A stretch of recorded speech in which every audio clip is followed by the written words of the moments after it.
Welcome to SysAdmin. In today's explainer, we are going to explore data communication principles and the OSI reference model. Whether you're configuring real-world networks, managing enterprise servers, or diving deep into cybersecurity, understanding exactly how data travels from point A to point B is absolutely fundamental. It's the bedrock of everything we do. So let's dive right into this structured breakdown and build your IT expertise. Here is our roadmap for today. We'll be covering a simple communications model, why we need standards, the OSI reference model itself, the upper layers explained, the lower layers explained, and finally, a summary and practical relevance. Section 1. A simple communications model, the foundation of networking. If we strip away all the flashing lights and complexity of modern IT, we can really see the core mechanics at play. At the absolute most basic level, we have a source that generates the data to be transmitted.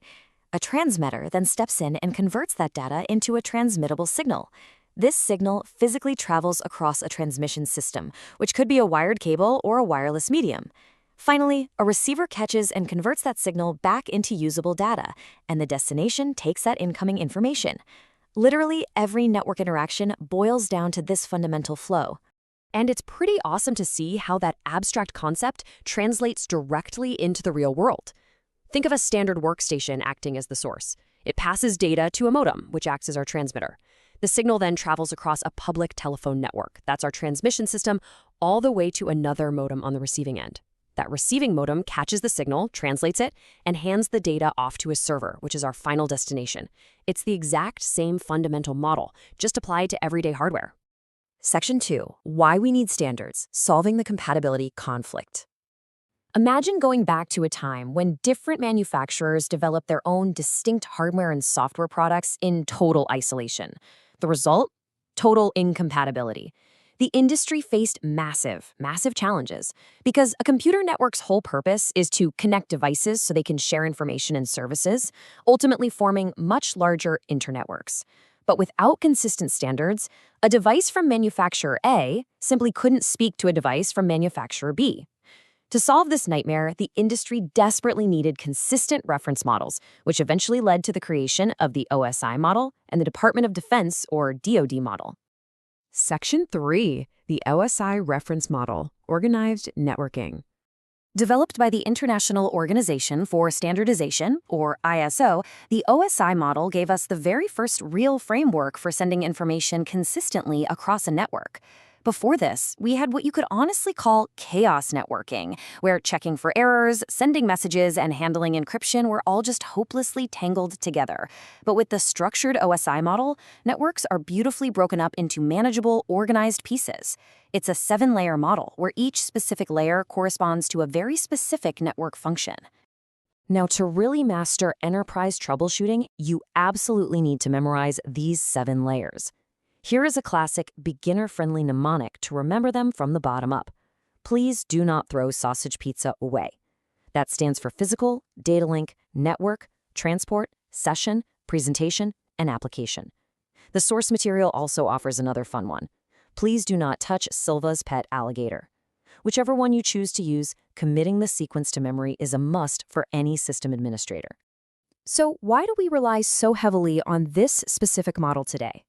The crucial point is that it makes troubleshooting infinitely easier by separating our networks into manageable, bite-sized pieces.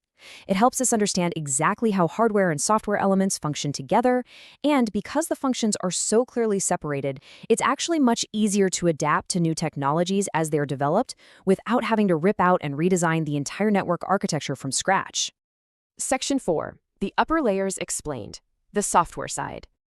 Okay, let's look at the top 3 layers of the OSI model: application, presentation, and session. These are generally implemented entirely in software. The protocols that operate in these layers manage application-level functions, effectively handling the user-facing side of our network communications. Starting at the very top, Layer 7 is the application layer. This layer provides the vital interface between the user application, like your web browser or your email client, and the network itself. It determines resource availability and synchronizes communication. All your everyday protocols live right here. FTP for file transfers, HTTP for browsing the web, and POP3 or SMTP for sending and receiving electronic mail. Moving down one step to layer 6, we have the presentation layer. Think of this layer as the network's universal translator. It is entirely responsible for the formatting and syntax of user data. For example, if a standard PC is communicating with an old mainframe, the data might need to be converted between completely different text encoding standards, like from ASCII to EBCDIC. It also handles standard formats for images like JPEG and GIF, or audio like MP3. Furthermore, this layer takes care of essential security and efficiency functions like data encryption, decryption, and compression. Layer 5 is the session layer. This layer acts a lot like a virtual switchboard operator. Its main job is to start a session by establishing the initial connection, maintaining it, and finally terminating it when everything is finished. If a session gets broken, this layer has error-checking methods called checkpoints to recover it and quickly retransmit drops data.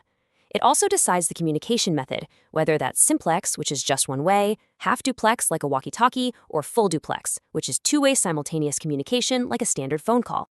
Section 5, the lower layers explained, end-to-end transport. Now for the bottom 4 layers: transport, network, data link, and physical. These are generally implemented in both software and hardware. Unlike the upper layers that deal with user applications, protocols operating down here in the lower layers control the actual end-to-end transport of data between devices across the network. For our purposes today, we are going to look closely at the transport and network layers.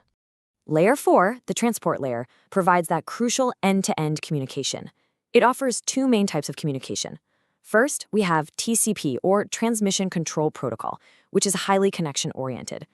TCP provides segmentation, breaking data into smaller pieces, with sequence numbers so they can be reassembled correctly on the other side. It also handles flow control, negotiating data transfer rates to prevent network congestion, and uses acknowledgments to confirm data arrived intact.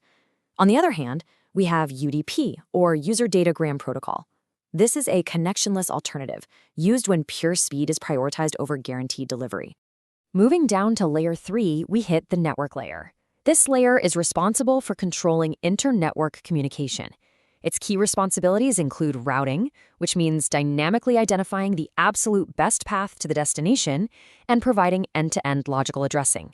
It uses IP addresses to identify hosts. As our source notes, the first part of an IP address identifies the network itself, and the rest identifies the specific host on that network. This IP addressing is exactly what provides the connectivity for millions of networks worldwide. Network engineers and sysadmins spend a lot of time at this layer. The most common protocols you'll configure on enterprise devices, like Cisco routers, live right here.